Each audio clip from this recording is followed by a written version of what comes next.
Another episode of Get Real with Kacey Kasem is here, and this one features Matt Waldman of Footballguys and the Rookie Scouting Portfolio. Our conversation was awesome and included such topics as the first NFL game he ever went to, what the Rookie Scouting Portfolio is all about, playing music late at night, spending 130 hours in 1 week watching game film on Tivo, reading to his parakeet about football history, and so much more. Make sure to follow Matt on Twitter at Matt Waldman. You can follow me on Twitter at @TheKaceyKasem, as well as the podcast at GetReal_pod. This podcast is a proud member of the DAP Network. This episode of Get Real with Kacey Kasem is sponsored by my rad patrons on Patreon. You can become a patron of the show at patreon.com/Kacey Kasem.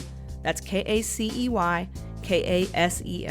Patrons will get access to members-only live streams of some episodes of the show, the ability to leave voicemail questions for upcoming guests, contests, and much more. The Patreon is in the works at the moment, but over the next few months, more content will be dropped. Thank you to everyone who supports the podcast. And now, my chat with Matt Waldman. Hi, how you doing? No. How you doing? How are you doing? Matt Waldman is here, and we're about to have a nice little chat about life in general, but before we get started with what you've got going on now, we're going to go back and we're going to talk about just like, Matt, I want to know, when you were a child, were you involved in sports, watching it, playing it, or did you, what kind of relationship did you have with sports? Football was always my first love, Kacey. I grew up in Cleveland, Ohio for the first 10 years of my life. So, the Pro Football Hall of Fame is just around the corner. Most of my family were big Cleveland Browns and Ohio State fans. I pretty much grew up a fan of both of those teams in the early 70s. Played football every single day. That was probably that was the kin to eating vegetables, learning to read and write and play football. So those were things that I loved to do. I didn't play organized football. Because I was a music student, and when it came time to play in high school, while I played soccer and I wrestled and I did a lot of different sports in Little League and then in middle school and things like that, when it came time to play football, I kind of it was that decision was put in front of me. I wanted to do both, and I was told I can only do one. So I kind of got convinced to do music. And then as I got deeper into doing music, it got to the point that I kept getting put in situations where it was like, well, can I at least maybe join the wrestling team this year? And then it's like, well, if you do that, then you won't be able to join this group here. So I would always I'd end up always self-selecting music, which I think worked. I think worked out on the whole. But I always loved sports. I was a huge football fan, always been that way. And, I was in that generation where video games were, Atari was in the Pong stage, and then we watched it go all the way through to, Nintendo. And I was about 15 or 16 when, you started to see that phenomenon of your friends who were like, we're going to go play football out the park or something for the afternoon. And you started to see your friends wanting to just spend more time playing Mario than they did want to actually play, play a game. Though there were half of us that would kind of yank everybody out of their chairs and say, "Let's go." So my relationship to it really was more as a fan and a casual athlete more than anything else. But always loved football to the point that I would literally skip school, and I was a latchkey kid with a single parent. So I would go to the library and want to read about historical football players. And I would literally go to the library in grade school, find some books. Then I was a strange kid, find some books and fake that I was sick, come home, after my mom left, and then come home and read the books out loud about Red Grange and Bronco Nagurski and Gale Sayers and Jim Taylor to the bewildered parakeet in the house, because it was the only kind of pet we were allowed to have was a bird in the apartments that we lived in. So I would literally do that for a couple of years. Early on, once I was learning how to read, I was I was glomming on to like all the football history I could find. That's really cool. So you were like well known at the library coming in, and you were the kid that was checking out all of those books. Monster books, shark books, and football books. I would say those were like the three things I really enjoyed. That's awesome. Do you have any sports memories from any particular game or any particular time that you can remember, like professional college teams that you were watching when you were younger? Oh, without a doubt, because my father moved to Denver when I was young, so the Cleveland-Denver rivalry was a big thing. So I spent summers in Denver hearing about John Elway and and seeing all the camps about him and going to Broncos games. So as a kid in the mid '80s and really being like at kind of full peak of like in high school, the Browns were good, the Broncos were good. And those 3 years where basically the Broncos beat the Browns in the AFC Championship games, 3 out of those 4 years were memorable. Maybe not on the best level, but they were certainly really memorable. But the first game I ever went to was a Cleveland Browns game in Old Municipal Stadium with the rickety girders, and seeing Don Shula's Dolphins lose in overtime to the Cleveland Browns, and that was with like Bob Greasy and Larry Zonka and Paul Warfield. So being a fan around that time and just seeing like the stadium kind of being in a stadium that's kind of swaying with rabid fans, it was really cool. It kind of got you hooked, even though I'm more introverted and does extrovert. I did enjoy that experience. That really got me hooked as a kid. And when you were a kid, did you have any like sports heroes or anybody that was like your number one favorite guy? Yeah, Ozzie Newsome growing up. I loved Ozzie Newsome. All the acrobatic catches that he made. He was so reliable and dynamic. And so he was probably it. And it's funny because he then became it for me from a personnel selection standpoint, even though it tended to be with the Ravens, which is kind of my closeted team that I enjoy. That I'm not so much closeted on as a fan of the Ravens anymore. I think pretty much everyone knows I'm a conflicted Browns-Ravens fan. So that's all what right, it does. Yeah. I might have to start doing that with the Cowboys and somebody, but take our time. That's right. Okay, so how did you find out about fantasy football? Were you interested in that kind of like numbers stuff, or what was exactly that pulled you into fantasy football? Well, I worked at a way station for lost souls, otherwise known as a call center, when I was in college. And so I worked for a company that sold children's books, like Little Golden books and the Sesame Street books and Stephen King's books and all sorts of different things like that. And a lot of they had branches around the country. This was one of the oldest telemarketers around, and they often hired and promoted from within. So they had a good business model of getting college students to supervise, and they could pay them a low salary, but still get decent quality of work out of them. So I was one of those who eventually wound up, working in this call center. And so all of us were around the same age. We're in our early to mid 20s, early 30s. And we were all football fans because we lived in Athens, Georgia. And, if you go to school at the University of Georgia, you're pretty much a football fan there. You're rarely, if not. It's kind of like growing up in Dallas and not being a football fan. If you live in the South and you don't like football, there's nothing wrong with you. You're just very different from the norm in terms of where that goes. But I would say they were doing football pools, and then they started doing a football league, and they invited me to play. And ironically, some of them eventually wrote for like KFFL, the old site that did all the news stuff. They were doing that.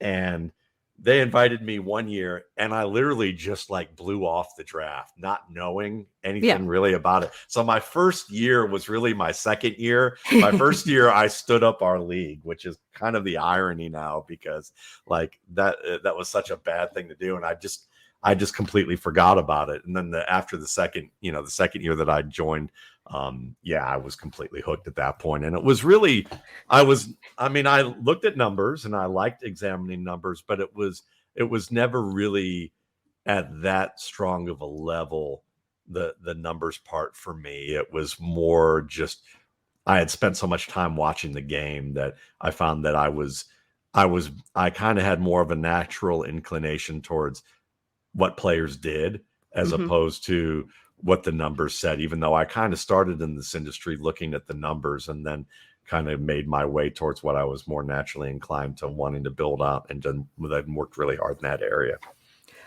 And I mean, yeah, so you worked really hard to build up to what, all the stuff that you're putting out now. It's just amazing content. When you started playing fantasy football, I'm sure there was a time where you decided that you were going to put out content. How did that start? Well, I wanted to write. And so when I was at this way station for Lost Souls, it was because I had transferred schools after being an aspiring jazz musician, and realized that probably I wasn't going to be playing music for a living at that point. I knew that, being a good, public school student in music was different than coming to school at the University of Miami, where the only thing better than the football team in the late 80s was that jazz program, where basically I would be competing with people who, for just classroom spots, who would come off gigs with like major recording artists, and I'm competing with them, and I was in way over my head. It was kind of like being a 7-on-7 flag football star, going into the U and trying to compete for a linebacker spot with Ray Lewis or a running back spot with Edgerrin James. It was ridiculous. So I got better, and I've gotten back to playing and enjoy it, and we'll probably be gigging in the next few years anyway. And I played some gigs back then, but I realized that wasn't that wasn't going to be my future, for me to be able to make a living doing this. And it made more sense to get into something else. And I found that I enjoyed writing, and I went to University of Georgia's journalism school, but I only stayed there for about a quarter after kind of getting started. And everything I was told as a writer within about a month or two by someone who actually became my mentor about 10 years later, was what I wanted to hear as a musician. But I rejected it because I was an immature kid who had a lot to grow. I had a lot of growth to do. I had a lot of knots to untie. There were things that I just, I was a people pleaser who had been raised in such a way and had learned lessons in such a way that had nothing to do with how I was raised, that just needed to, I needed to grow up and learn. And so I had a Sports Illustrated staff writer tell me, you could go very far doing what you want to do in this. And I had been doing it all of 2 months. And it pissed me off, because I was still mourning wanting to play music. But over the years, I started to write a little bit more. And I thought this would be a fun avenue to do, because I knew that I wasn't going to be able to just quit my job. I had a house. I had built this career that was a full-time career out of this part-time job that I had no intention of building a career with. But it was it kept me in Athens. It kept me from having to pursue serious things. It allowed me to kind of really focus more on myself and look inward and develop some life tools that I needed to learn. And I think that, in hindsight, I look at that from the positive standpoint, but it was really me treading water to do that and make something positive out of it. And so the fantasy football thing, I did I was doing more freelance writing before I did fantasy.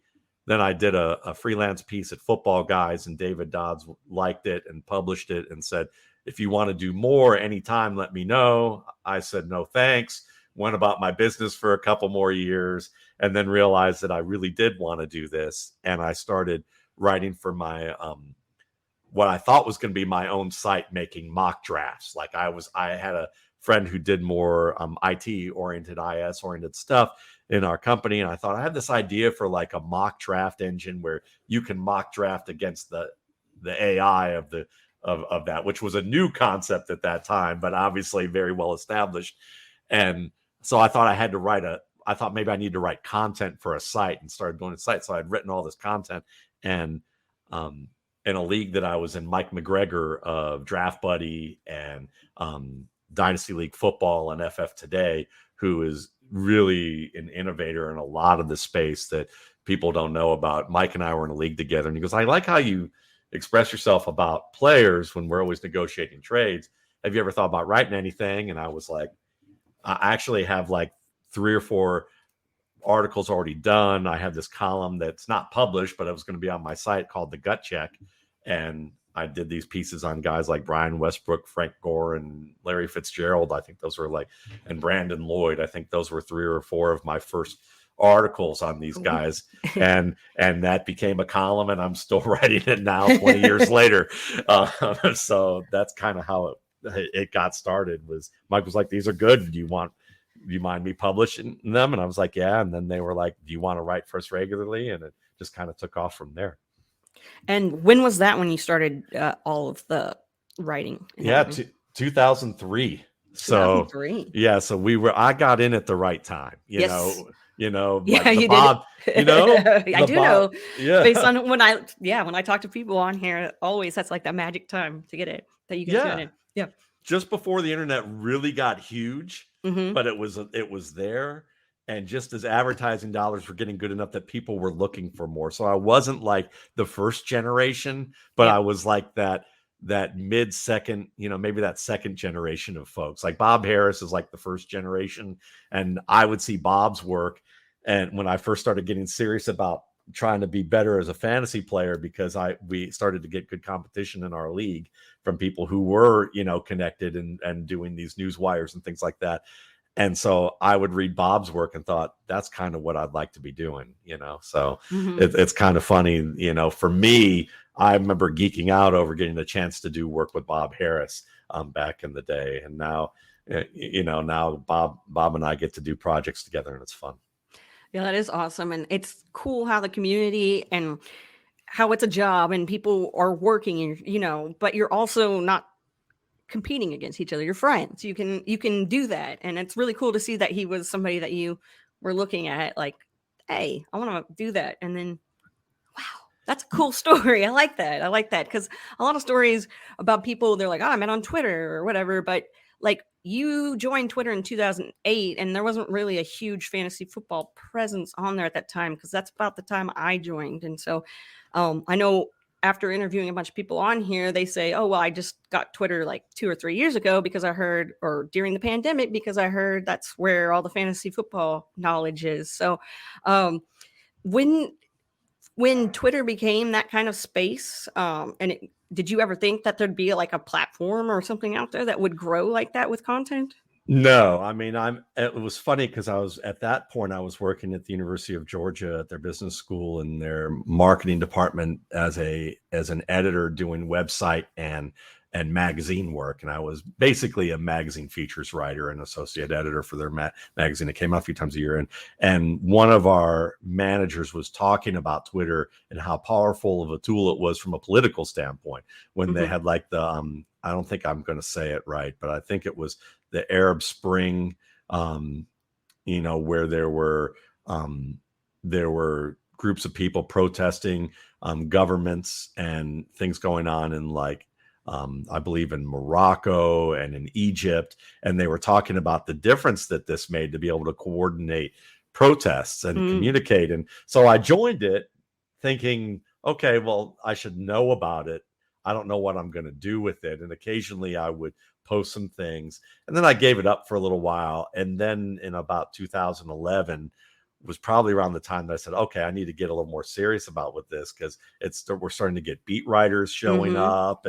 And for me, what I didn't anticipate is that Twitter would become, one, a huge source of readers for me.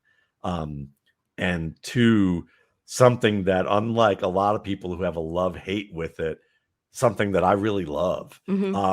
I really love it. And I think it's about how you use it and the audience you cultivate and how you moderate your settings so that you can make the most of it. And so for me, it's been a fantastic resource, and I know there's a lot of troubles with it, and I understand why, both the good and the bad, and both from the standpoint of what the platform's like and what people's natural tendencies can be like. Because if you have a huge ego, Twitter will fuck you over in a heartbeat. I mean, they will knock you down. They will knock you down very quickly. And if you're someone that's like also very opinionated, but opinionated in the way of like, it's my way or you're an idiot, they will hold the mirror right back up to you and make sure that you feel like an idiot at every stage. And so you kind of have to learn how to roll with the punches a little bit and not take the bait and do that. But I had no idea it would do what it did, but I'll just say, Kacey, that it feels like the older I get, I always feel like I have no idea what's coming next, and I'm hoping to be able to keep my my mind open to the idea of whatever's new, so that I won't maybe be an early adopter, and sometimes I've lucked into that, but I can at least start to learn more enough about it to recognize its value. Like I've just started doing TikTok this year, and I know people were doing it earlier, and the first part of me wanted to be to go, I'm older and think this is stupid, and now, but I resisted that urge to kind of look at it and say, well, let's just see how this goes, and maybe it's just me reacting in a silly way. And it was, and so then it's been a lot of fun to do.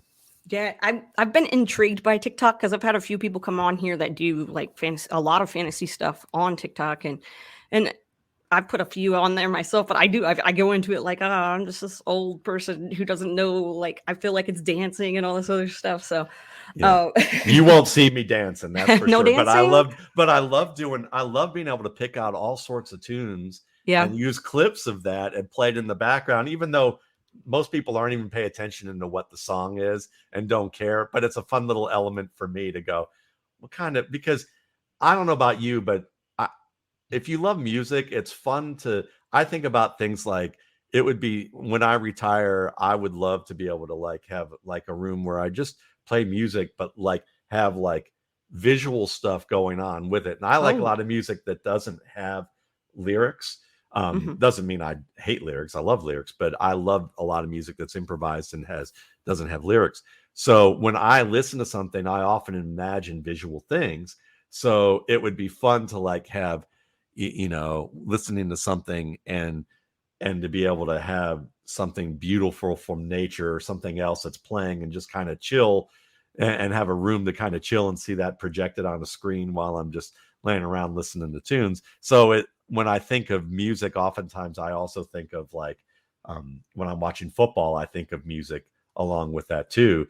And there's a great thing on Instagram where there's this site called a user called Jazz Isaac, and I think he's from I want to say either Denmark or Sweden or Norway, one of the Nordic countries, where he like takes like old bebop tunes and free jazz stuff and he sets it to like real life things, and it's usually funny shit like somebody drunk and falling off a boat, or or somebody doing something, but they find the perfect like passage or phrase that really matches well with that moment, kind of in the same way that you see people on Twitter take film moments and make their own caption with it, and it's something completely different from the moment. They do that musically. So that part of TikTok I kind of enjoy, is setting my own music to things that I hear or see. I like that. The music, because I really do like music, probably not as like intense as you, but I do like it. And I think that and that's really cool when somebody needs to like soundtrack the NFL games for me, like make a playlist so we can go with it. I mean, the NFL, I lived for the old NFL films when I was a kid. We'd go to those soundtracks. Yeah, they were fantastic, and I can still hear some of those. Like you think about the Raiders and some of this, when I think of the Oakland Raiders or the Las Vegas Raiders now, I still hear some of the soundtrack stuff in my head when I think of them. just because Yeah. they've played it so much. I mean, that is like the NFL's perfect propaganda machine was when they did NFL films with those things. And everyone my era, when you got reined in at a sports camp or an away camp, and they had nothing to do with a bunch of rambunctious kids my age, especially a boys camp at that time in the 70s, it was like they'd find old NFL films and they would show them on the projector reels. Actually, they'd get them reel to reel, Nice. and they would like show those. And I remember I was hoping it would rain, some of those times, because I got to see things like that. That's so cool. Yeah. I never got to experience anything like that, going to camp or doing any of that stuff. So get to live vicariously through people like you. But yeah, the film. Okay, so film is important to you. I know, obviously. If you guys don't know, film is important to him. He'll tell us why in a second. But no. Speaking of Twitter, though, you reached out to me on Twitter after I was inquiring about the rookie scouting portfolio. Kind of like you had posted something. I don't know. I kind of was intrigued by it, and you hit me up on Twitter to send me what it was and tell me what, kind of go over it and let me look at it and, get my paws on that. But it was really cool to see something that I had never seen before, anything like this. So can you tell everybody first exactly what the rookie scouting portfolio is and how you came across that idea? Sure. The rookie scouting portfolio is a draft guide that's really specified for the offensive skill positions: quarterback, running back, wide receiver, and tight end. And it's a 2-part publication. And I do a pre-draft and a post-draft guide. And it's really rooted in, as my career moved on in this way station for lost souls that I joke about, it moved on into the inbound call center sector. And I was a director at this larger corporation where I did operations management for a while, where I ran facilities with about 2,500 to 3,000 hours a week worth of employees for, recruiting, training, management development, client relations type of work, quality control work, all kind of wrapped into one thing. And then over time, I was asked to do work in their quality management sector, corporate wise. And so then I got trained in a best practices certification course that took about a week. I think it was about a week long, where they paid to have me go there to get certified to help kind of learn concepts for operations management and quality management. One of those things was monitoring and evaluating employee performance.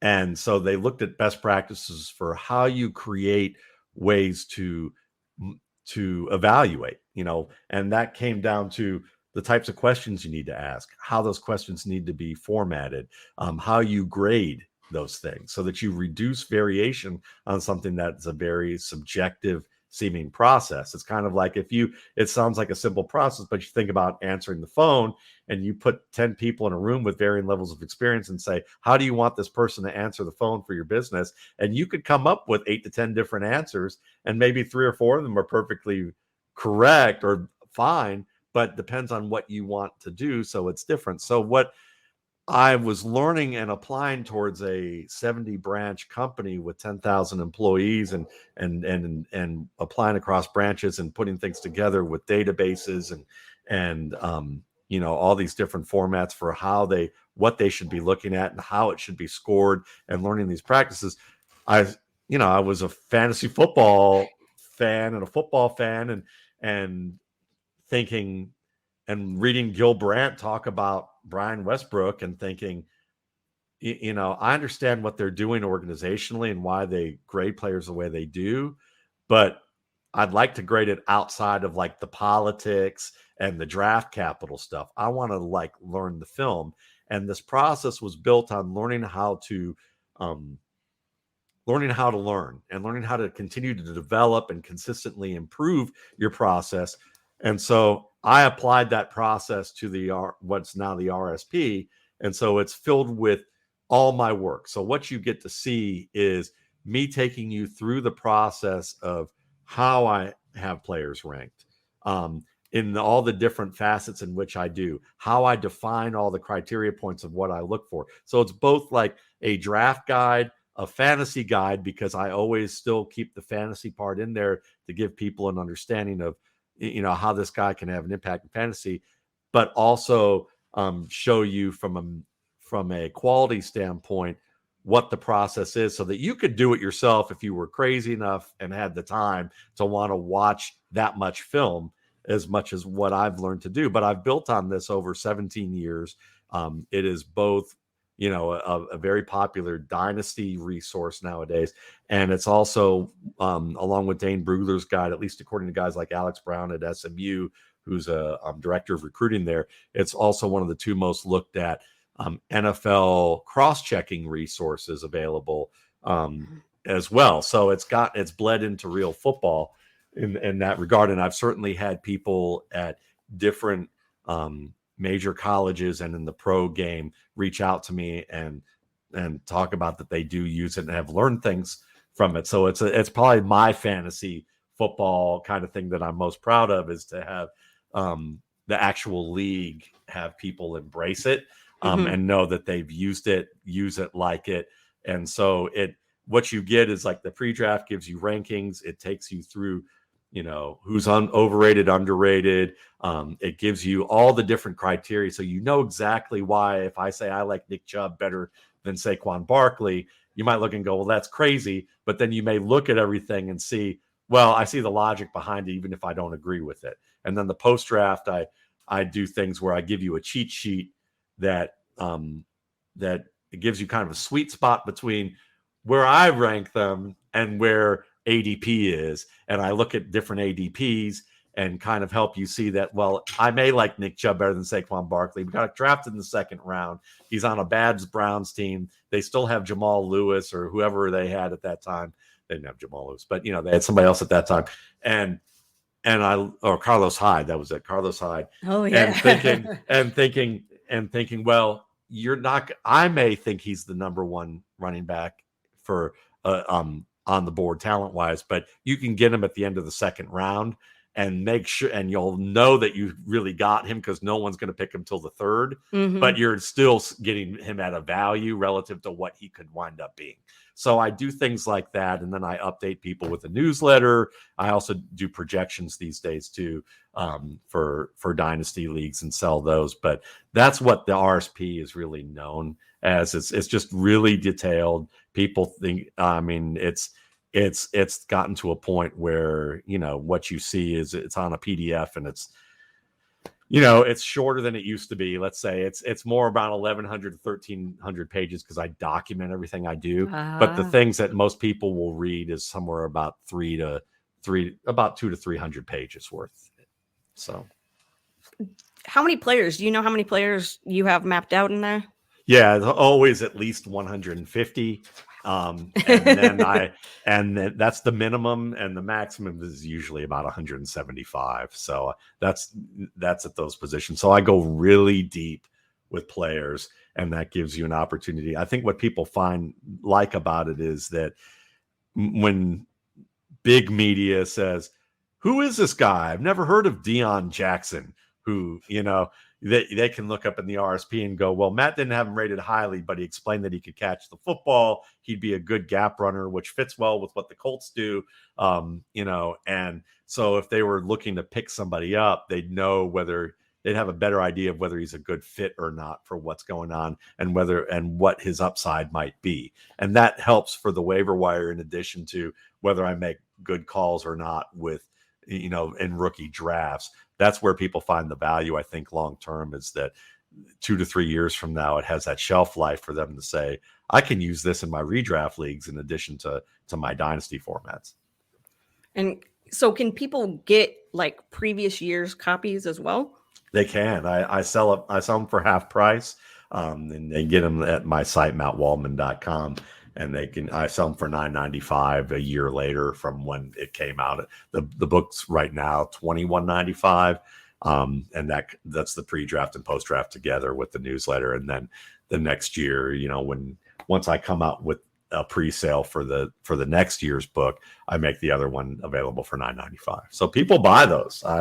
It's not like a huge market compared to what each year's is, but It's interesting to see them.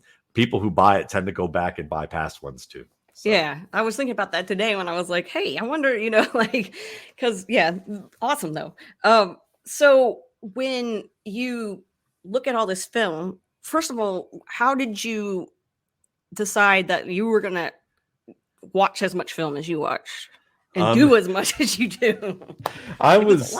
It is a lot. And I'm glad I'm not doing it as much as I did before, because before I used to write down everything that I saw. It was like a big game of I Spy, because I was learning how to build out my process and learning the game at a different level than what I knew. I mean, I thought I knew football, and then I realized I was a complete football idiot before I started all this, and it took a long time. And now I just know that I a lot more about what I don't know. But it's but the thing that I did is around 2005, I realized that I wanted to try scouting, because I thought this was an angle that wasn't really being done. I thought I had a good process for it, and it turned out that that worked out.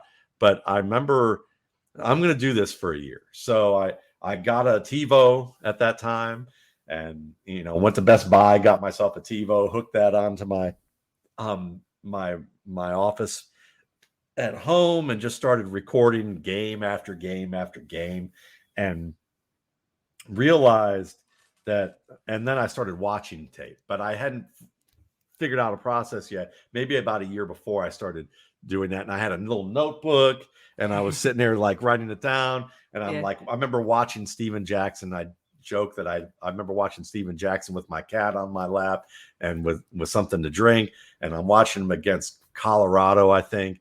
And next thing I remember, I woke up and the game was in the end of the fourth quarter. Jackson had a huge day. I had slept through the entire thing. My cat was on my chest. The notebook was on the floor, and I was like, well, it ain't going to work like that. Like, I'm going to have to be very systematic. And then when I ran into this, realized that I could pair what I was doing at work with what I could do with this, I started, recording a lot, and then I fell behind and really didn't do it because I didn't know what it was going to take. So around March of 2006, I thought, well, if I'm going to do this and put this book out in April, I need to be done by April 1st, and I need to get away from the family, and I need to spend like a week just locked up watching film. So a friend of the family was a hotel manager in Athens at a place near downtown. I brought my desktop, a book, I don't know why, a novel, a desktop, and my TV. And literally we took those, put them in the hotel room, and I spent a week doing nothing but watching YouTube clips of not YouTube clips, TiVo discs that I had recorded, like a whole suitcase full of them. And I logged how long I worked. I worked about almost 130 hours that week. And I thought, I'm either going to hate this and just never do this again, or I'm going to be in love with it. And I fell in love with it. And so it took off from there in terms of, it was it's nowhere near what it is today in terms of the quality of the work. But I realized that I loved watching the game and studying it and just learning about it. And, I'm at the time when I first started, I mean, I probably made enough to, like have a nice meal somewhere with a date for the first couple years I did it. And the first 3 years I did it, maybe I could have bought a beater of a car.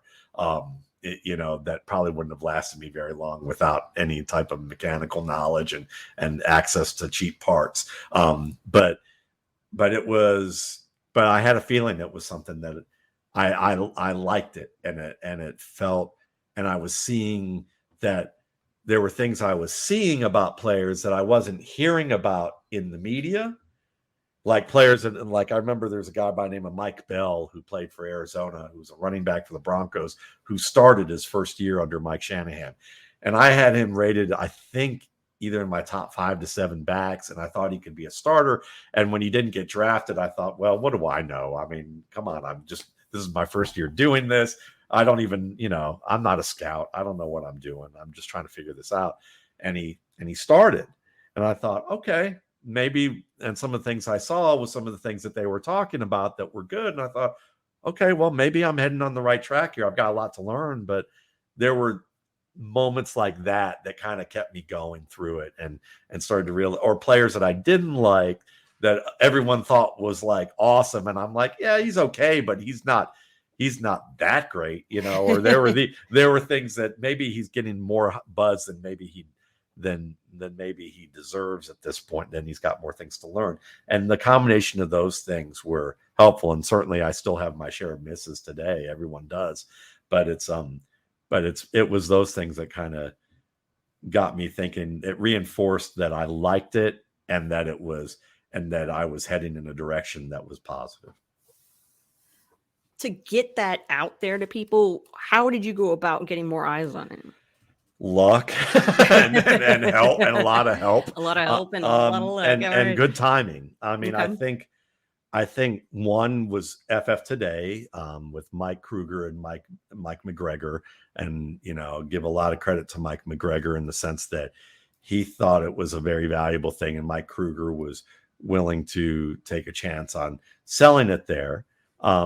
And while it was not a big seller, it grew organically. It had a popular following. The people who liked it loved it, and so that kind of built. And then when I moved on to Footballguys, it had developed a following there because I had, at that time, Cecil Lammey and Sigmund Bloom were doing the Audible. I was one of their early guests.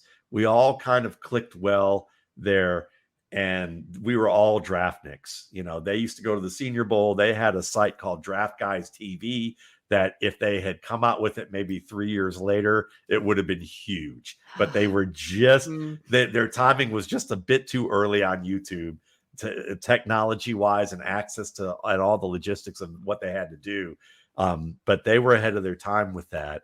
And so we all kind of vibed over the NFL draft. And then I eventually got on with them, and they liked the idea of me being on their Thursday shows. So we were a team for a long time on the Audible and football. And I had joined Footballguys, and they were having me sell the RSP. So I got in front of their audience, and obviously they have a big newsletter that's very popular even to this day. So that them promoting it to their audience got me a lot of subscribers. Twitter got me a lot of subscribers because around the same time that was happening, I was starting to develop a presence on Twitter.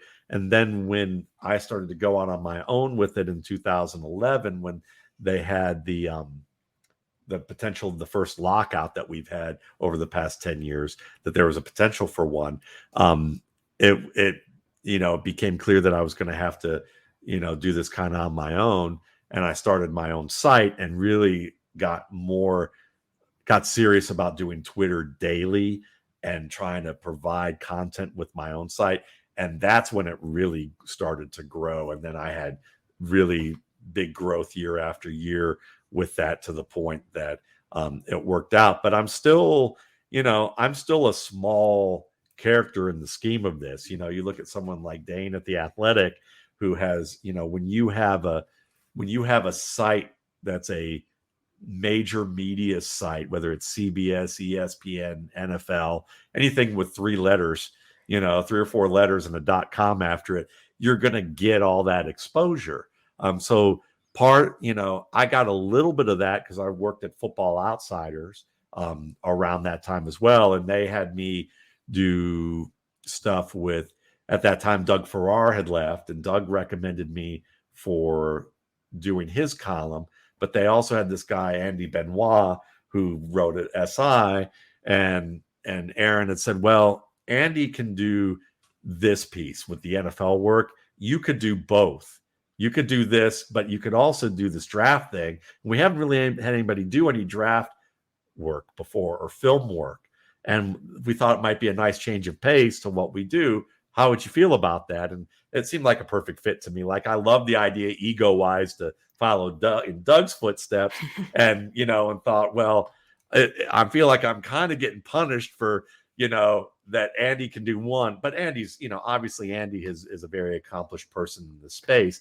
And so, when he was, and I didn't say anything, I was just thinking out loud about it, because we all have our pettiness about stuff, even if it's a good space. And I thought, well, I feel like I'm kind of not getting the shot of the thing I wanted, but then they're giving me what it is that I really need, which is exposure for me to advertise what it is that I really want to do. Do I really want to try and be a Sports Illustrated writer, or do I want to have my own thing covering the draft? And I thought, what the fuck's wrong with you? I mean, this is all going on in my head for like 2 minutes. I never really said that out loud to anybody, but I mean, I think it's important to share that, because we all come on here and we want to present our best selves, and we want to talk about, this nice, neat package of how we are, but to be vulnerable, when you're new. And I notice with a lot of new writers, and I get a chance to be fortunate to work with new folks, I think it's fun to be real with folks and say, yeah, I mean, I get jealous of this, or I feel petty about that, or I worry about these things. It's a natural human emotion, but you just have to learn how to do it in a way where you realize that some things you just leave to yourself, and you don't act out on it, because we all have those thoughts and feelings, and you just you figure out the best way to channel it. And sometimes part of it is going, I've been given what I needed, not necessarily what I wanted. And if I demanded what I wanted, I probably wouldn't have gotten what I needed. And giving advice to people that are wanting to either be a part of the industry, or people that are, they're kind of on the fence about it. They're not sure because they're either anxious, scared, there's lots of different emotions, happy. But there's a lot of different emotions that come with writing, podcasting, putting out content. Was there anything that you wish that you would have known prior to getting involved in the industry? Yeah, I think that probably I wish that right now, I would say I wish that I don't have a lot of like, I wish I did it differently. There's a lot of things in life I wish I did differently, but I'm happy that it went the way it did. I've been really fortunate that there's a lot of things that I could have wound up wishing I did differently that actually worked out because I made the right choice, and they were hard. But I would say at this stage, there were things that I probably would say is that having a better understanding of SEO, having a better understanding of using algorithms from a video standpoint. I mean, I've had a YouTube channel for a long time, and it's a good channel, and I have a good number of subscribers, but probably a little bit more from that end, or for me, it's more about business management of a small website. From a content perspective, I would just say, maybe not have so much angst about, the one thing I'd say is not have so much angst about following what I want to do. And because at the end of the day, Kacey, I think that there's a space for everybody in this if you are willing to do the work and persevere. And perseverance is a big part of it. And sometimes the perseverance part is the test to say whether it's worthwhile for you to do. Some people say they want to get into this, but they have a spouse who didn't sign up for that when you got started. They didn't sign up for this, and they're justified in their feeling with that. Especially if they were with you when you this wasn't even a thought in your mind, or was, but you didn't give it serious enough thought to have this conversation when you and that significant other got together. So there's that. But also, I think it's understanding that you don't have to be, if you're going to do TikTok, you don't have to be the person that looks like they're reading into a screen, just reading lists or dancing to get what you want. I mean, and I'm not saying that's bad, but if you look at it and go, that's not me, that's not me. Your audience is good enough. You don't have to have a huge audience. You have to have an audience that loves what you do and feeds back into that and wants to support what that is. And my my thing is not having the angst about that, because I find that my audience, as someone who did customer service for a long time and trained people on customer service, I would have paid tens of thousands of dollars to have the audience I have now, because I can completely fuck up something in my newsletter. And I'm not talking like I picked the wrong player, but like giving a password out to get access to something after I've like spent an entire month of work that my mind's completely blown. Now I've got to write the newsletter and put it out. And I bled over from one line to the next, the password, and they can't find that one character. So when they copy to paste it in, they're missing one character. And 250 people who didn't figure that out of the number that are subscribing email me in the span of like 4 hours. Now, you know, you could imagine like people being pissed off about this, especially if it's in August and they're trying to get their things. And I'm telling you, Casey, I get people who are like, I'm so sorry for disturbing you. Oh, man. I'm like, you Yeah. know, I really like your work. Thank you for doing this, but I can't get in. Can you help me out? It's like, we even joke about stuff because I go, people skim stuff and I go, if you miss this and you don't get on here and you write me and it finds out and we come to find out that you skimmed this, you owe me a meal and a beer. So like the joke every month is like, so I'm up to like a week's worth of like meals right now, you know, and we have fun with it. But the point being is that if you build the right audience, I mean, after all the work that I do to get ready for it, the fact that my audience understands that, and that if I fuck up on something administrative like this level or production level to get it out, that they're like literally just kind to me about it, is just, I love that so much. And I would say that's more important than having raw big numbers, you know, and we all want that. We all love the idea of having big numbers because that means that you're going to have more opportunities. Maybe you'll get more money. Maybe you'll get more, you know, whatever it is. But really, what I've learned is what I want is I want raving fans. I want people who go, I'd pay more for this. I look forward to this every year. I love what you do. And those people tend to be, they know that that's worth it to them. And the other thing I would say is that if you're a business owner, price point's important, because you know, you want to make enough to be able to make a living or eventually work towards that happening. But think about what your product is and what it looks like. And my product looks like, I remember people going, well, maybe you want to have pictures, or maybe you want to have art, maybe you want to do these things. And I'm going, if I did it, it would look like me sending my daughter to go to glamour shots at a Walmart or at a mall, and it would look bad, like for what the expectation is. You know, if you're, you know, and I'm not doing that. I want it to look like basic stuff. It's black and white. It's no pictures. It's just, it looks like something you'd find in a desk drawer at an office, you know. But the point being is that if I had charged, when I have people say, I'd pay $100 for this, I'd pay $50 for this, you should charge more. I hear that all the time. But the point of the matter is yeah, I'll continue to raise the price over time with the cost of living and things, and the more work that I do. But if I charged $100 right now, the customer will think that they own you. And that's not meaning in a mean way. It sounds mean to say that, but they have higher expectations, you know? So when they notice a spelling error or a grammatical error of a 300-word document that you have to write in a month and have a team of 7 editors doing, they may understand it when they pay $21.95 for it. But if they're paying 5 times as much for that, they want everything perfect, and they want you to be responsive right away, as opposed to within 24 hours. And they want you to be 100% right, even if that expectation isn't realistic. That sounds true.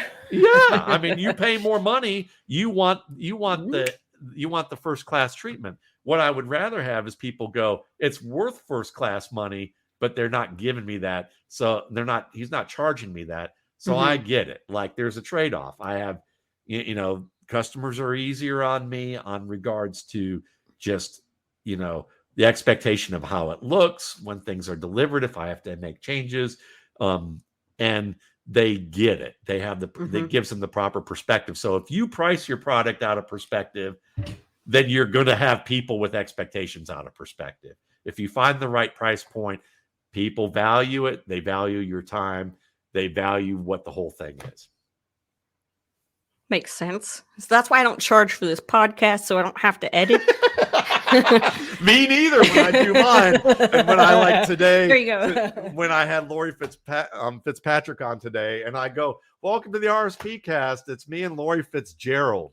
And she looks at me horrified because I have a really good friend whose last name is Fitzgerald. And I'm wondering, like, why the fuck is she looking at me like that? And then when I go back to listen to it, and I was like, oh, Lori, Jesus, I'm so sorry. I'm going to just edit this out before we get started today. And she goes, yeah, I didn't know what to say. And I said, tell me to shut up. And like, I had an old man moment, and we'll do this over again. But I mean, it's stuff like that. I'm with you. Well, okay. So you brought up the RSP, like the film room that you have with your YouTube channel and all the fun stuff that you have going on over there. I really enjoyed the Fill It or Fuck It. That's a nice one. Who came up with that? That was me. I wanted Bob and I have these conversations like this about life in general. And when we hang out and talk, we don't really talk about football very much. We just talk about all sorts of other things. And I just thought it would be fun to get that side of Bob out on air a little bit more, because usually we'll be talking and I'll answer the phone. He's like, hey, fucker, what's going on with you? And then we'll talk and we'll do our thing. And then he'll be like, love you, bye. And then hang up. That's kind of our tagline when we say goodbye. So I just thought this would be fun to have Bob and I, where we're on a lot of shows where we can't curse, where we just do it. And we also are talkers, obviously. I mean, here we are, and I'm 55 minutes in, and I'm sure that I'm running long. But no, you're not. You're good. Actually, you're running short. So. but Bob and I, it would be fun to go against type, or to get Bob to enforce that I shut the fuck up and just get to the point about something. And so that's what and I had to kind of push him to do it a little bit and go. He goes, I'm just afraid that if I let the monster out, he'll never come back in. And I said, well, let's test that and see, and then he was like, well, if I get fired, I'm living with you. I just need you to know that. But we've had a good time with it, and we've got a lot of good feedback. So I'm glad to hear you like it. Mm-hmm. It is a fun, quick show to do. And if Bob wasn't going to do it, I have an old friend who was, who no longer writes, but he used to be a part of my site by the name of Eric Stoner. And if anybody listening who follows my site knows Eric was also on board for doing Feel It or Fuck It if I needed to. But I'd probably have to call him from the convenience store that he owns to have him do it in the middle of LA. I don't think that would have been good. He could probably put a customer on there, and he would probably be, he'd probably say more than that. So, there we go. What else do you have over there on that YouTube? I know that I wrote down 676 videos. I believe that's correct. So what all do you have over there? Well, I mean, I've been doing this for a while. So I started with the RSP Film Room, which were long form videos where I would break down football players, usually NFL draft prospects, with other writers. And I kind of networked with other writers and football players that way. That included stuff with like former players like Ryan Riddle, who used to be a writer at Bleacher Report, who also played for Cal and holds their single season sack holder record and he played along with Aaron Rodgers and Marshawn Lynch on those teams, and he played in the league for a little bit. Or with Jamal Williams, his trainer asked me to do a show with him, so I got to do one pre-draft with him, and we watched some of his tape, and often with a lot of NFL writers for the most part. And then I started just doing them solo, and then I do things called the Boiler Room, which is more short form videos where I examine one or two aspects of a player's game in 3 to 4 plays. So a lot of the content is that. Occasional stuff will be longer podcasts that I do. I have a podcast. I do 5 podcasts a week nowadays. The Feel It or Fuck It with Bob. I have one every other week with Lori Fitzpatrick, who works at TD Wire, not USA Today Wire, different company, TD Wire, with Doug Farrar, and covers the NFL, and she does great work.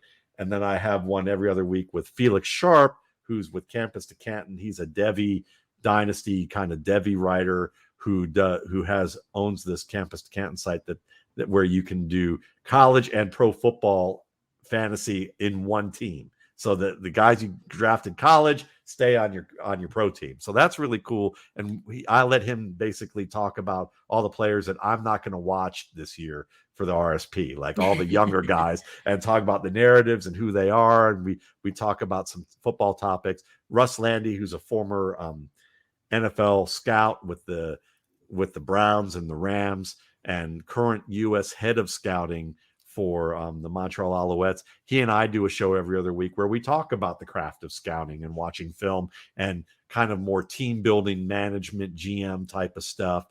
Adam Harstead and I, who's at Footballguys, and Adam's a wonderful writer and just really smart dude who looks at things in a more analytical fashion. But different than, say, Dwayne McFarland, who he and I used to do the RSP Film and Data podcasts, where Dwayne and I would get into projections and player numbers. Really, Adam and I look at concepts like why you should blow 80% of your money on the waiver wire on one player, as opposed to trying to parse it out over the space of time. Or something like he'll bring up Bray's paradox and explain to everybody what that is and why that applies to football, or and we'll try to apply it to both evaluation processes and what I do, and to also team building and fantasy and a lot of dynasty bent stuff.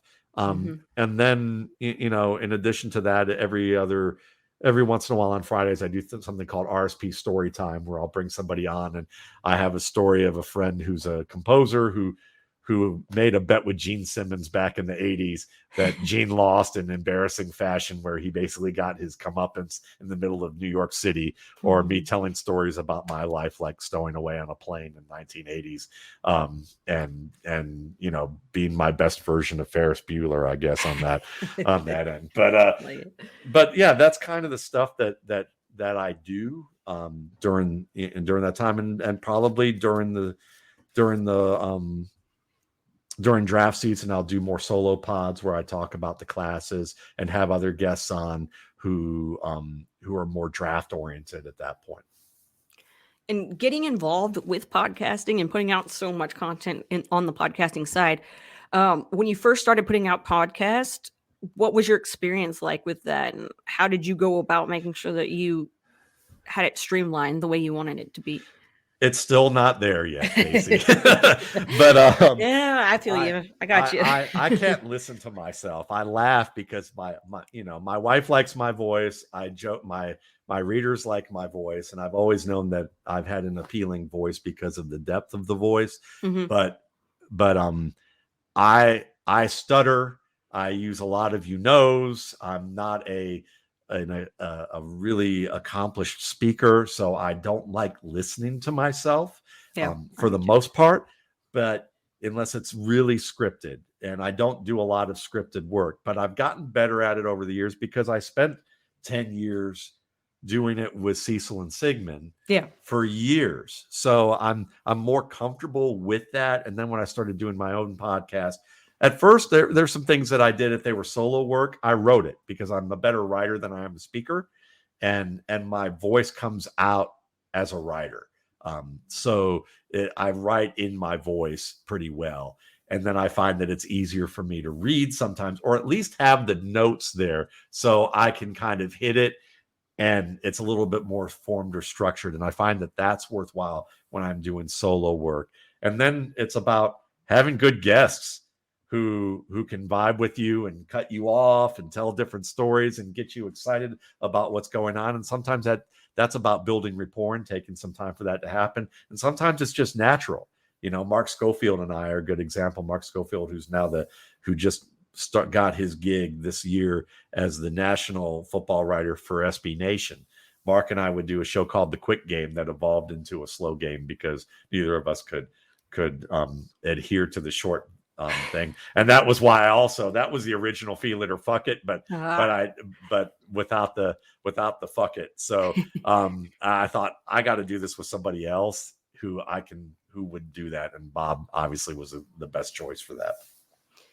And with Football Guys and putting out content there, what kind of content do you put out with Football Guys? Sure. I mean, it's mostly fantasy work, but I use a lot of film as examples. I have the long running gut check column that's over 600, I think over 600 versions of that I've done, where I tend to like to explore one topic during the season, or like one player a week, and talk about that player or two, and usually guys who are below the radar or are considered doing really good, and explain why maybe their hype's a little bit more than it should be, or why they're getting panned and maybe they shouldn't be panned as much as they are, things like that. And I like to explore both it from a data standpoint and a film standpoint together. I do every Monday, I do something called the top 10. And what that is I take all the Twitter videos. On Sunday, I watch as many games as I can Sunday and Monday, and I make little clips from my phone, put them up on Twitter,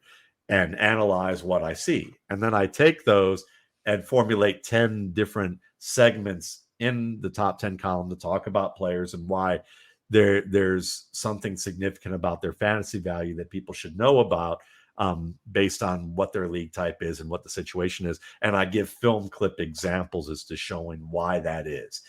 So that's on Mondays. I've been doing that for, I think, about 4 years now. And then I run the round table or moderate the round table at Football Guys for the regular season football.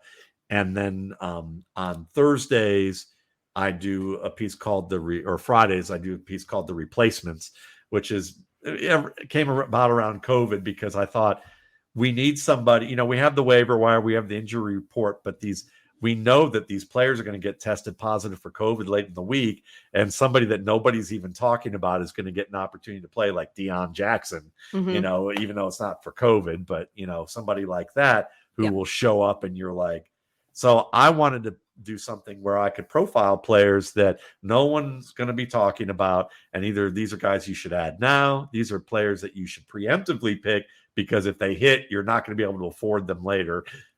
Or guys you should monitor. And if certain conditions apply, you can preemptively pick them up later. And sometimes, of course, those guys wind up being big and then you get priced out of it, but at least you're learning about them early on. So those are the columns that I do at Football Guys, in addition to rankings during the preseason. And then they have this thing for their Draft Dominator app where they do upside players, where they want you to look, they have these little notes with players that aren't really well known yet or haven't broken out or emerged. And they're usually your late round guys with high upside. And I'll give my thoughts on those players during the summer.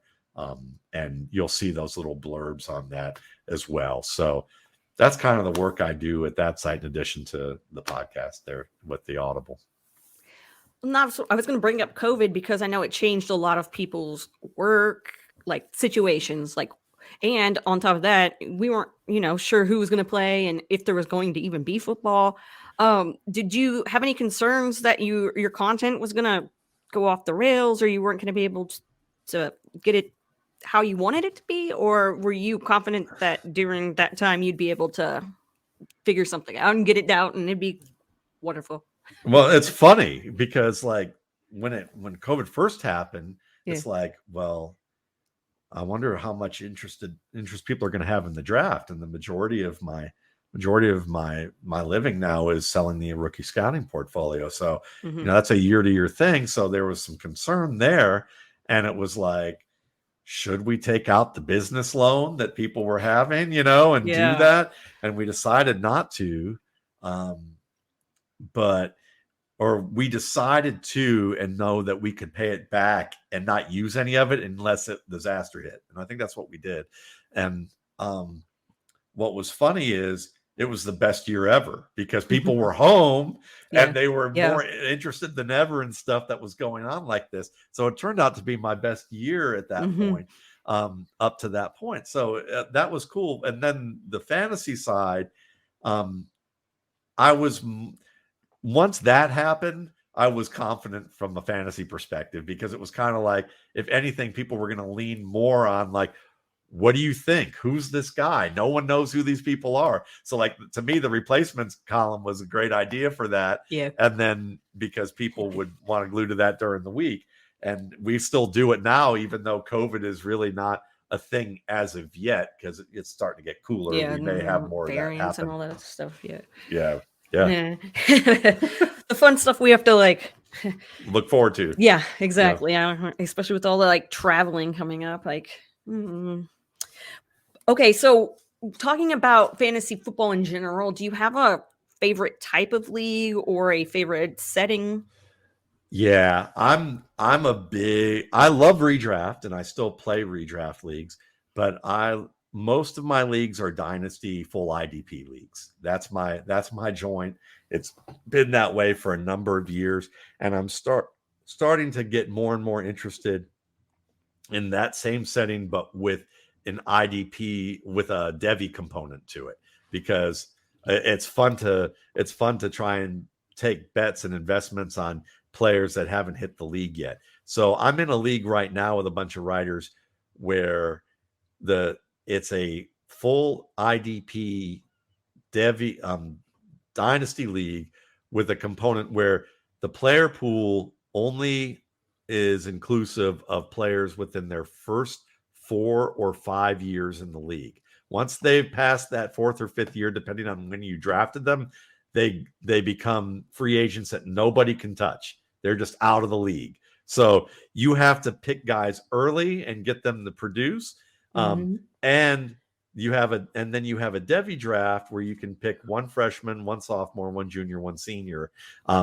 And they stay on your team until they get drafted, or if you trade them to somebody else, and then they become part of your team for that 4 or 5 year period, depending on how late. Like the later you draft them, after a certain cutoff point, they give you an extra redshirt year, a 5th year option for that player. So that's a really cool game, because they're in that league. Guys like I had Deion Jackson last week, and I started him. I mean, and he was the number one player. I didn't expect him to do that, but James Robinson was my other player. Swift is hurt. Josh Jacobs was on a bye. I traded for those guys because I had a contender. So my only other running back that I could start, really, who was worthwhile, was either Keontae Ingram, who I really liked, but I knew he wasn't going to get much, or Deion Jackson, who was getting touches. So, and sometimes you're winning without a quarterback, like you can, you're only allowed to have like, I think 2 quarterbacks on your roster. So I'm playing Skylar Thompson.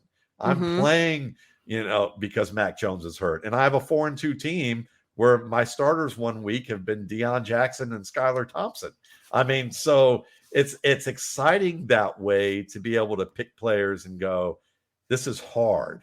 Yeah. This is hard. And these aren't, after a while, I mean, it's fun to have a league where you can score 300 points, and I've got leagues where I've got Tyreek Hill and Mahomes, and I'm loaded from player to player. And, I lost my first game against the guy I beat for the championship last week, and Matt Batante in our Footballguys IDP Dynasty League.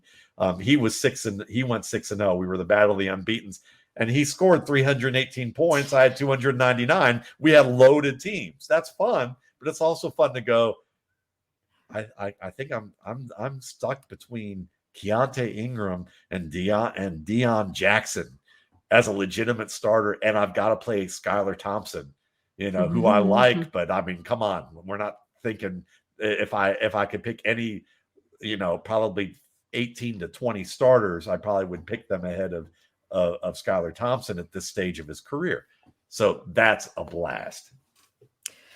And like the entire time you were explaining that, I was like smiling, because that sounds not like something I would do, because complex leagues, even if they're not complex, they are for little old me. But no, that sounds so cool. Like I really like hearing about leagues and settings and things that are just different. So you would like, you may not like this league, but you can appreciate it with the guys that I used to play in my local league with.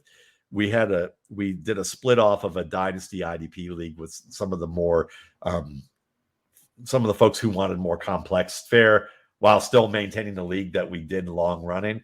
And I ran this league for a while that was a Dynasty IDP league where the values would literally rise and fall with each week's performance. So you could buy them at a contract for like $12.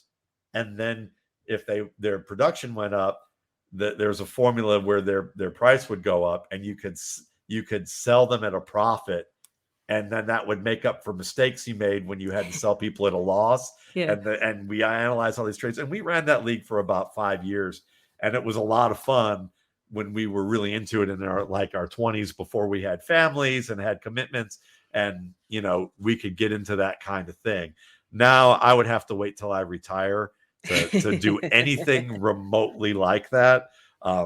And even now I'm down to 5 or 6 leagues at most. I was going to ask you, because you don't seem to have a lot of time on your hands for much. But what do you do when you do have time on your hands? I swim. That's one thing I'm starting to get into, is to try and get back into shape. So I've been swimming. I play music. I play the saxophone. I play the bass. I've taken up the electric bass to about 14 months ago. So I'm really fortunate to have met someone through fantasy who was just an awesome LA professional who heard me play the saxophone and said, I'll have you learn. I'll teach you bass because you can play the saxophone. I see you're serious about it. So I do that. I play late at night. My wife is just an absolute human wonder on so many levels. I can't even begin to tell you. She would be far more interesting than I would as a podcast person, as a podcast subject, but she can sleep through anything. And the 5 boys who live next door to me don't hear me playing at night, which I find amazing. Yeah. Because I grew up in apartments, and I used to have to get up at 4 a.m. and work at Burger King till 1 in the afternoon, just so that I could practice before people got home from work when I was younger. So now that I live somewhere where literally 5 young boys can't fucking hear me playing at 2, 3 in the morning, and I can play loud, and my wife doesn't even wake up. It's just, so I spend a lot of time doing that, playing music. My wife and I, we'll watch TV shows and enjoy talking about them and movies and talking about them. We love Game of Thrones. We talk a lot about that show. Mad Men, she loves that show. We talk a lot about that show.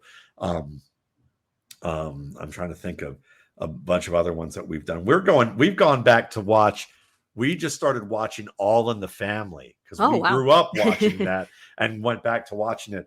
And that's a show that's like The Office on steroids in terms of the types of content and things being talked about. It would not be allowed in today's society. It would not have gotten airtime. It would not have made it to TV. It's a brilliant show, though. It is a brilliant show. Can't imagine a 20-year-old watching that right now and being they'd be triggered. Pearls. Oh they would be, they'd be triggered. There's things I couldn't even imagine saying that come out of Carol O'Connor's mouth. That you're just wow, dude. And they allowed that on TV. Yeah. But the points are amazing because even there's one we watched last night where Cleavon Little from Blazing Saddles played, and the guy who played Lamont in Sanford and Son. And I know half the audience is who are these people? But they were on TV later, who play robbers robbing the Bunker family. And Archie wanted a gun because he was worried about these robberies, and they end up staying in his house, walking in on it. And there's this whole kind of social conversation about Black people and poverty. And of course, the son-in-law, who's the liberal, they make fun of both the conservative and the liberal, and the whole liberal savior and the conservative. And the person who winds up actually saving the family is Edith Bunker, the wife, who is known as kind of being a very innocent, kind of naive person in character, but also wise and the heart of the TV characters. And she touches their heart because she's the most compassionate, empathetic and the most human. And after they experience her, they're like, they give everything back to her and just leave, because and the joke is like, she was going to he used this money that they had to buy a gun, and she wanted to use it to enter a song contest. And he's like, well, what are you going to do if we have robbers? Sing to them? And that's exactly what happens, is she ends up singing to them. And the song she sang it was awful, but it was the beauty of the lyrics were so good that and after talking with her beforehand, they were like, I can't steal from her. She's too sweet. Like I can't do it. It'd be like robbing my own mom. And, they left. It was brilliant, actually. Man, I know the show. I've seen the show, but I don't know. Yeah. It's worth it, because it really is a great social commentary. Crazy on just the bigotry and the sexism and the homophobia and xenophobia, all that fun stuff, all that stuff that we still see in our country today. Yep. But you also see where we're heading with the ups and downs, and I think there's a real positive to be said about the brilliance of that show and the social commentary that came with it. You were talking about instruments. I just want to know, is there an instrument that you don't play that you wish that you did? Piano and drums. I have a feeling that will come down the line. I think at some point, if I can learn, I would like to learn to be a drummer. That would be a lot of fun. But I might have to survive my wife for that to happen at that stage, and be still in shape to be able to do it. So that's probably the white whale of my of instruments I'd like to learn. We'll see. Well, we're gonna check back in on you and see what the progress is like on that. So I guess before we go, I do want to know though, if like you were in a room, we were watching football, and like how are you when you're watching football? Like, what are you emotional? Are you calm? I know you watch film, but how does that go? Yeah. As a fan, yeah. If I'm watching football as a fan, then I'll get emotional about it. Not as much as I used to, because, the Cleveland Browns have wrung pretty much every bit of life out of me as a fan and then moving. And I tend to pick the teams that have those type of unfortunate endings, even when I wasn't a Browns fan for a while, like the Titans with Steve McNair and 1 yard short, and Russell Wilson and the Seahawks, even though they did win one. But but like I tend to pick those teams pretty well. But I can be a fan that way, because analyzing film, it takes so much time and effort to rewind and watch things over and over again, that I can react to the game that way. Though I get better at seeing things the first time around because I've spent so much time doing it. But I tend to be fairly quiet until there's a huge moment. And I tend to just, and I find that people want to talk more during a game than I would probably do. Yeah. So I know that if I'm going to watch a game, it's a social event, and I'm just going to enjoy it as a social event. And that's it. I'm not there. I'm not there to try and teach people, I'm not trying to do all that. And people go, well, I would love to watch film with you. And do that. No, you wouldn't. You would hate it. You would hate it, because by the time we get to the end of the first quarter, you're going to be ready to go.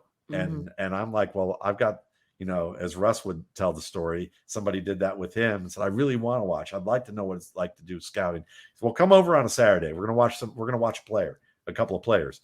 And he gets there at 8. They start watching. It's noon. He goes like, well, so where are we going to go to eat? I'm going to treat you and go there. He goes, well, I got a sandwich in the fridge. I thought I'd just eat that while we continue watching more of this tape. And the guy's like, yeah, I'm out of here, man. I can't do that. You're not even done with the first half of this game. Yeah. That's awesome, though. I feel like, sorry, dude, I got a sandwich. What can I say?